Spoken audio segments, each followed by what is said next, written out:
E esse é um processo saudável, tem o seu lugar, só que no ser humano é um processo de aprendizado.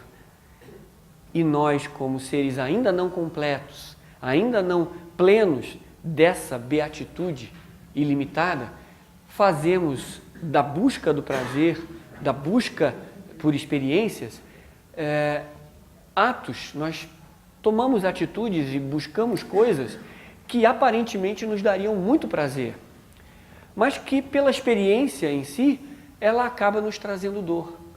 E aí começamos a atingir um novo estágio no processo de evolução humana. Aquela busca pelo prazer, aquela sensação de eu quero mais, aquele desejo intrínseco pela experiência, busca aquilo que ele sabia que dava prazer. Mas aquilo que ele sabia que dava prazer, quando ele obtinha com a sua movimentação para aquilo, ele tinha um determinado prazer, ele estava feliz. Só que aquilo acabava. E mais uma vez ele buscava a repetição daquele prazer, pois ele agora tem um atributo mental que consegue prever, em determinadas circunstâncias eu tenho aquela experiência, eu tenho prazer nela. E ele tenta repetir. Vamos para um exemplo básico, comum. Aquela torta de chocolate deliciosa que vem à nossa mente, nós começamos a salivar pela mera lembrança daquela torta, daquele pedaço maravilhoso de chocolate, né? E o ser humano descobriu que aquilo é bom, aquilo dá prazer, e ele busca o prazer e ele come um pedaço. Aquilo é um prazer e ele larga ali e ele passa a lembrar, bom, na próxima refeição aquilo ainda vai estar lá, ele começa a lembrar e começa a salivar em antecipação aquela experiência prazerosa daquela torta de chocolate, né? Só que o ser humano, quando ainda está primitivamente atado a esse tipo de prazer, ele vai repetir e vai tentar manter aquele prazer. Então não vai mais se satisfazer com um pedaço de torta. 5 pedaços de torta, quem sabe, vai saciar aquela ânsia, aquele desejo por aquele prazer, né? Só que pela experiência, e dessa vez não é doce, vira amarga, ele vai ver que 5 pedaços, 10 pedaços de torta de chocolate não fazem o prazer para ele que fazia aquele primeiro pedaço de chocolate. E pelo excesso, ele descobre que um prazer pode trazer dor. Então o ser humano primitivo começa a aprender que o prazer também passa a ser relativo em si. Porque a cada busca de prazer e a cada tentativa de manutenção daquele prazer, o processo da dor se refaz através do excesso daquela busca de prazer. E que deve existir algum ponto de equilíbrio entre o prazer e a dor que é a saudade daquele pedaço de chocolate. Será que ele vai ter que esperar para a próxima refeição? Será que ele vai ter outro pedaço? Será que alguém não vai comer o pedaço dele? E assim por diante. Esse exemplo tão simples, tão banal, traz a grande experiência humana de que o prazer não é em si felicidade. O ser humano começa daí para frente a perceber que o desejo que o leva àquela experiência pode lhe trazer prazer, mas muitas vezes não traz a felicidade. Ele tem lá no seu íntimo uma noção de que há uma bem-aventurança que ele está buscando. Todos nós buscamos a felicidade. Só que nós focamos a nossa busca no prazer. E o aprendizado, muitas vezes, passa a ser amargo, passa a ser doloroso, quando a busca do prazer, em repetição, transforma aquele prazer em dor. E tudo em excesso causa sofrimento, causa dor, pois não vai na harmonia da natureza. E aí o homem, aquele ser pensante, começa a adequar e a perceber que o prazer que ele tem, se for em sintonia com a sua própria natureza, aquele prazer é multiplicado. E ele é pleno e ele tem o seu lugar. Quando ele para, porque a natureza não pede mais, ele está adequadamente voltando a um estágio de que aquele prazer agora, daqui para frente, vai se tornar dor. E ele está aprendendo que a natureza tem os seus ritmos. E quando eu tiver sede, aí eu vou beber água, ou o que for, que mate a minha sede. Mas, Se eu, ao invés de beber 1 ou 2 copos de água, que será o suficiente para matar a sede, eu beber 1,5 litro, 2 litros de uma vez só, eu vou começar a perceber que também estarei transgredindo uma lei da natureza. E que aquele prazer de resolver a sede vira uma dor, que vira um problema, né, do excesso da água, ou da comida, do que quer que seja. E essa busca, esse desejo intrínseco pelo prazer, ao invés da felicidade, é o que causa tanta dor no mundo de hoje. É um prazer eu lutar pela minha ideologia no mundo de hoje, porque eu me identifico com uma sociedade maior do que eu. Eu tenho um prazer que o conforto psicológico me dá, se eu defender dentro de um determinado grupo, uma determinada filosofia, uma determinada ideologia. Vê os passos que a mente humana é capaz de dar? Nós queremos prazer, conforto psicológico. Então nós nos identificamos com várias coisas desse mundo. Nós nos identificamos com as nossas posses, nós nos identificamos com os atributos sociais, nós nos identificamos com a nossa cultura, e daí o prazer que essa identificação nos traz, pois ela gera conforto psicológico, é o que interessa. Então eu vou passar a lutar com aquele que não é partidário daquele pensamento ou daquela ideologia. E aí as guerras começam a surgir pela identificação com os processos que nos dão prazer. Se eu sou da família X, e essa família é uma família de médicos famosos, digamos assim, eu estarei em luta contra os outros nomes ou outras famílias, tentando fazer com que aquela família X, à mercê de qualquer coisa, seja ainda a grande representante dos médicos naquela sociedade. E que eu lutarei, mesmo se não for minha vocação, para ser um excelente médico, porque afinal de contas a minha família só tem médico. E ele luta contra a própria natureza em nome de uma identificação coletiva que lhe dê conforto psicológico, prazer na sociedade, reconhecimento. Ele é algo, ele é alguém. E o processo psicológico de identificação continua ad infinitum com vários aspectos e várias diferenciações.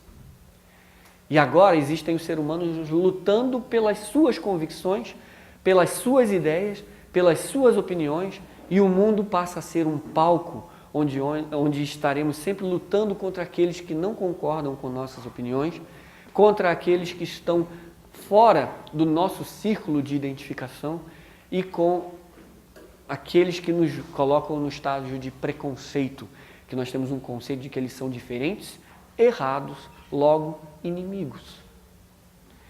E esse ser humano, através de experiências repetitivas e constantes de que isso só causa sofrimento, em que existe um outro tipo de ser humano, existe um outro tipo de organização social, existe um outro tipo de cultura que não só a dele.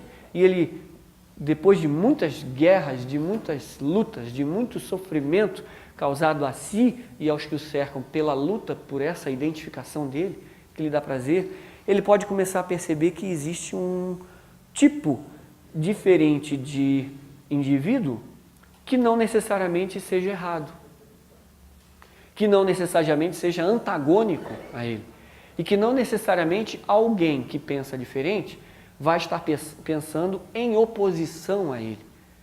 Ele começa, esse desejo de vida por trás das atitudes dele e o desejo do prazer começa a verificar que não é só o prazer que é bom. A equanimidade passa a ser boa, a serenidade passa a ser boa, o pesar, o discernimento pode ser muito bom, um prazer que é maior que um simples prazer circunstancial. Ele começa a aprender a usar o próprio prazer, a própria busca do prazer, o próprio desejo pelo prazer, ele começa a aplicar contra o prazer que lhe dá dor. Vamos dizer que quando eu comecei a fumar, aquele fumo me dava um prazer. E me dava um prazer psicológico, porque eu estava no círculo dos jovens e tudo, né? E aquilo ali era ser adulto. Então a pessoa começou a fumar para quê? Para se sentir adulto, aceito no corpo coletivo, ter um conforto psicológico, pela sua identidade com um determinado grupo. E aquilo era bem visto lá e ele foi. E ele, depois de alguns maços de cigarro por dia, né, o hábito adquirido, ele percebeu que o hálito já não era o mesmo, a saúde já não era a mesma, a resistência física já não era a mesma, ele estava acabando com a sua saúde e o gasto com o médico, o gasto com o desconforto de saúde era maior do que o gasto até com o próprio prazer. E o prazer que o cigarro lhe dava não era compensado pela dor posterior que vai no médico, sente falta de ar, o dente, o hálito, o pulmão, etc. Tudo reclamando daquele prazer só daquela boca. E só daquele conforto psicológico. Então agora ele aprende a jogar o desejo do prazer contra o próprio prazer, contra o próprio desejo. Aí ele diz, bom, então para eu parar de fumar, o que eu faço com esse corpo que adora o prazer? Bom, vou tentar substituir por uma balinha que seja, né? Toda hora que eu quiser fumar, eu boto uma bala. Ele já aprende a pensar, bom, é melhor uma cárie no dente do que um enfisema pulmonar. Não é melhor? Então ele já passa a medir o que ele vai, no médio e no longo prazo, ter como prazer. Ele passa a pesar os seus prazeres e ver que existe um desejo de prazer que é maior do que aquele prazer menor que ele tinha anteriormente. E ele passa a usar a própria força do desejo contra as suas noções anteriores de prazer. E quando o corpo era viciado no cigarro, agora ele passa a ser viciadinho em balinha. É muito mais saudável do que vício do cigarro, digamos assim. Então, esse ser humano agora, essa consciência agora, está aprendendo a discernir entre prazer e dor, prazer menor e prazer maior. E entre prazer maior e felicidade. Porque ele começa a ter muito mais experiência, ele começa a ter muito mais dons de habilidades e atributos, e ele começa a fazer atividades criativas que lhe dão muito mais prazer, atividades estéticas, atividades sociais, de dar prazer àqueles que precisam, né, de dar o básico. Aí ele vai ser um filantropo em alguma esfera da atividade da sociedade. E ele começa a ter um prazer maior do que aquele físico. Era um prazer emocional maior. Ele começa a buscar nos livros o conhecimento para saber o que é a verdadeira felicidade. Aí ele vai descobrir o prazer mental, de conhecer, de saber, de dominar alguma coisa. Aquele ser humano que tem uma índole de conhecimento, de sabedoria, começa a travar contatos com prazeres extremamente mais elevados do que aquele puro prazer da boca, do tato, do sentido, do olfato. E o desejo torna-se cada vez mais purificado e mais amplo para ter a capacidade de eu extrair mais prazer da vida, extrair mais vida, extrair todas as capacidades de resposta que existem dentro dele como ser humano. Ele passa a criar, passa a ser artista, passa a ser um profissional competente em determinada área, ele passa a ser reconhecido, ele consegue enfocar novos parâmetros de prazer e felicidade que ultrapassam em muito aqueles meros prazeres dos órgãos básicos do sentido. E ele se torna um ser humano muito mais capaz de trazer felicidade aos outros. E ele percebe que quanto mais felicidade aos outros ele traz, aquela felicidade ele também tem. Ele começa a aprender que quanto melhor ele trabalha para trazer algo de bom, mais amplitude o trabalho dele tem, mais prazer ele obtém desse trabalho quando ele percebe a grandeza e o benefício que aquele trabalho foi para um ser humano que precisava daquilo, para um ser humano carente daquilo, ser humano, animal, vegetal, mineral, quem seja. E esse ser humano passa a conectar-se com a alegria fundamental, com a felicidade fundamental. E quanto mais ele afasta daquele núcleo que era identificado para uma vida geral como um todo, ele começa a cada vez ser mais e mais feliz. Quanto mais ele sai de si mesmo para entregar-se à atividade que traga um benefício à coletividade, maior é o prazer que ele tem, mais forte, perene, ampla é a felicidade que ele experimenta. e ele começa a travar contato com a própria vida em si, não mais limitada num ser, numa estrutura que se antagoniza com a vida em torno de si. Ele passa a se identificar cada vez mais com algo mais elevado, como a própria vida. E ele passa a querer ser um canal dessa vida, querer ser um canal dessa felicidade para os outros, pois ele percebe que quanto mais ele dá, mais ele tem. A vida é um manancial ilimitado de dons, de dotes, de atributos, de experiências, e ele, quanto mais quer dar, mais ele se habilita a trazer felicidade. Ele é o canal da felicidade. Ele passa a ser a própria felicidade em ação. Ele passa a ser a própria vida se fazendo através de um canal específico apenas. Não mais identificado com esse bloqueio desse núcleo que lidava antes com a vida para querer o prazer para si. O egoísmo passa a dar lugar ao altruísmo. A vida passa a ter importância, não o núcleo pela qual ela passa. E cada vez mais ele se desidentifica com o núcleo e ele se identifica com a vida como um todo.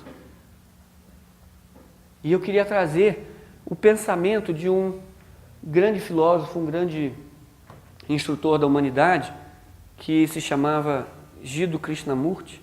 Ele tinha um livrinho que ele colocava algumas poesias em que as suas reflexões e os seus estados de consciência ele tentava traduzir nas palavras de poesia, porque a beleza e a amplitude eram tão grandes que ele não conseguiria descrevê-las pura e simplesmente. Então ele fez uma breve poesia que diz assim: faze do teu desejo o desejo do mundo, do teu amor o amor do mundo. Nos teus pensamentos considera o mundo, nos teus atos possa o mundo contemplar a tua eternidade. Podes tirar muita água de um poço, mas nunca aplacarás a sede dos teus desejos. Teu coração pode guardar a flor do seu amor, mas com a vinda da morte, a flor emurchece. Teus pensamentos podem ascender a objetivos elevados, mas estão presos à ansiedade e à dor. Qual flecha lançada por braço hercúleo, deixa que tua meta se aprofunde na eternidade. Como o riacho da montanha puro e célere, deixa tua mente correr ardorosa para a liberdade. Minha voz, que desperta da profundeza do amor, é a voz da compreensão, nascida do incessante penar. Ele percebeu que a vida pode ser muito mais do que o desejo próprio.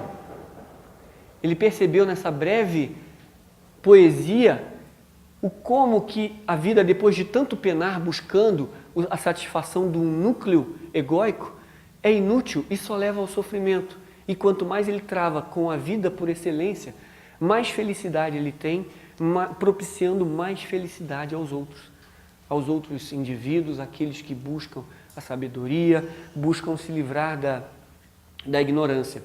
E como é que um dos grandes clássicos da literatura teosófica, chamado Luz no Caminho, que está disponível aqui na livraria aqui na frente, e que é uma obra da nossa editora teosófica, como é que ela indica o caminho que o ser humano que começa a travar contato com essas realidades pode seguir?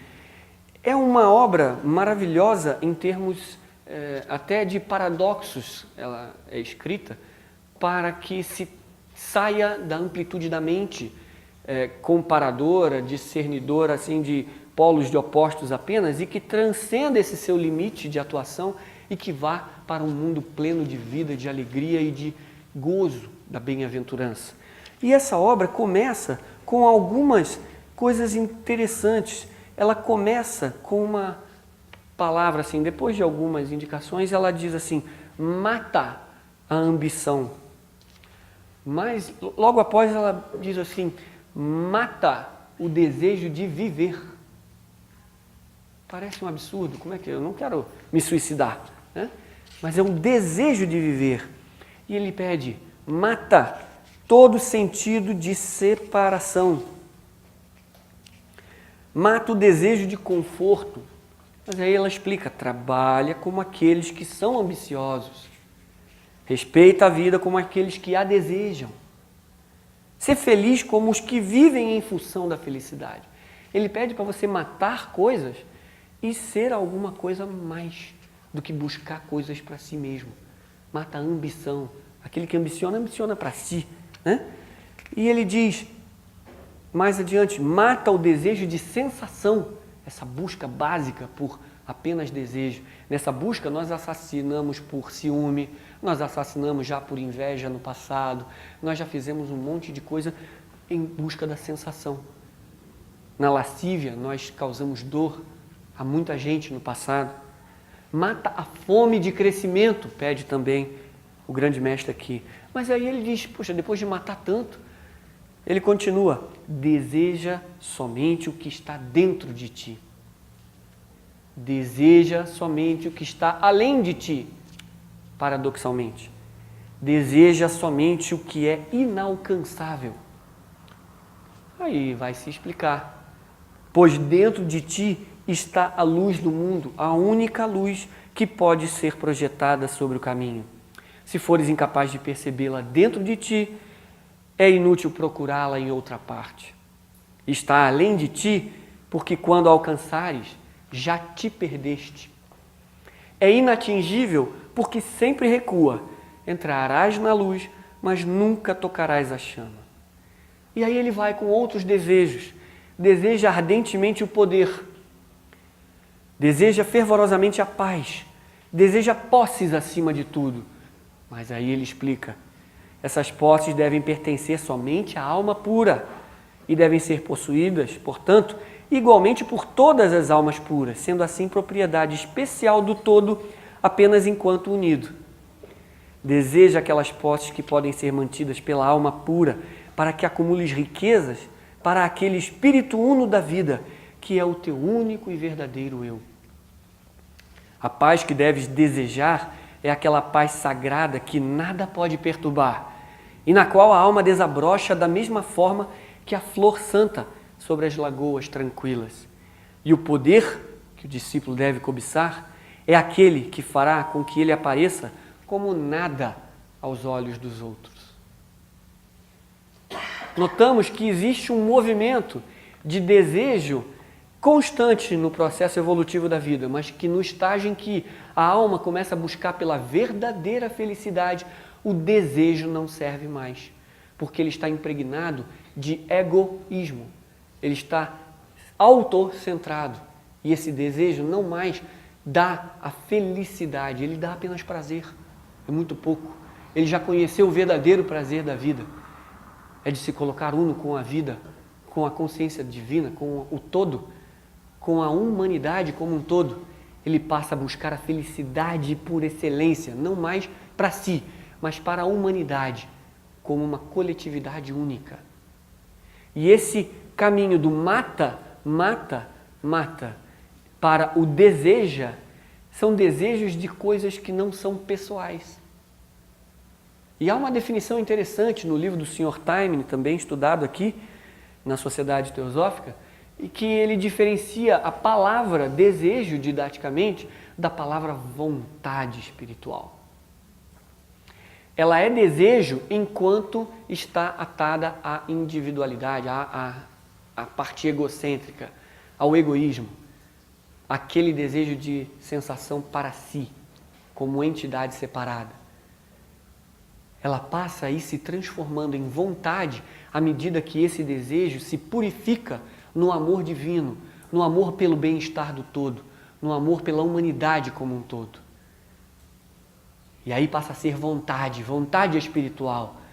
E aí Deus, ou o que quer que queiram dar o nome a essa ordem divina, a essa inteligência superior, parece que quis realmente criar o mundo ou compartilhar na consciência de todas as entidades da sua bem-aventurança extrema, pois ele, num ato de amor, fez de si mesmo um material para que se possa ser feliz e compartilhar com a bem-aventurança que é trazer o divino que existe habitando dentro de nós à tona e trazer isso para o mundo. E assim, Krishnamurti, com seu profundo pensar,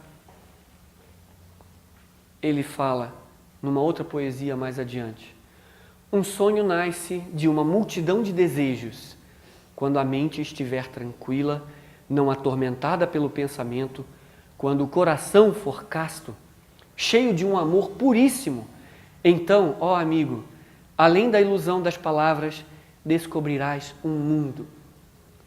Ali está a unidade de toda a vida. Ali está a silenciosa fonte que nutre os vertiginosos mundos. Naquele mundo não há céu nem inferno. Não há passado, presente nem futuro. Não existem as ilusões do pensamento. Não se ouvem os murmúrios do amor expirante. Oh, busca aquele mundo em cujo êxtase luminoso a morte não se agita, onde as manifestações da vida são como as sombras que o sereno lago reflete. Ele está em ti. Sem ti, ele não existe.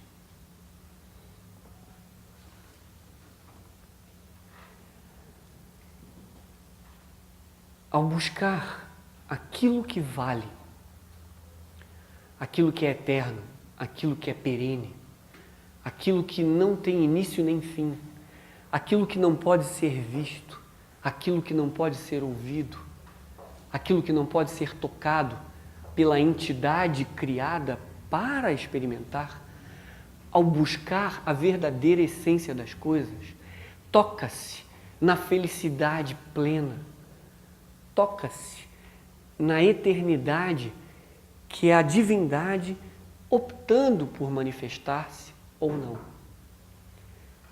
No silêncio do coração que medita está a paz que ultrapassa o entendimento humano, que mora no coração daqueles que vivem no eterno. Há um poder que renova todas as coisas, vive e atua naquele que reconhece esse eu como uma unidade, como uno. Na vida em si reside a verdadeira felicidade. Nós podemos optar em ser obstruções da vida, buscando um benefício, um prazer menor para uma entidade só, ou podemos contatar a felicidade suprema, a bem-aventurança ilimitada, na busca da felicidade para o todo, para a vida em expressão. Essa é a nossa opção que podemos fazer daqui para diante e que esse sentido de maturidade espiritual possa nos abranger e possamos beber da verdadeira felicidade, que é a felicidade para a vida, para o todo, para a humanidade como um todo coletivo, pois ela é uma coisa só. E do fundo do meu coração eu agradeço a paciência e a perseverança de todos de ficarem nessa hora aqui, num sábado à tarde, e que essa mensagem de paz, beleza e bem-aventurança suprema possa tocar um pouco o nosso coração, que a gente possa trazer isso para a vida, porque todos os outros irmãos merecem a felicidade e a bem-aventurança suprema que habita em cada um de nós. Muito obrigado, Senhor.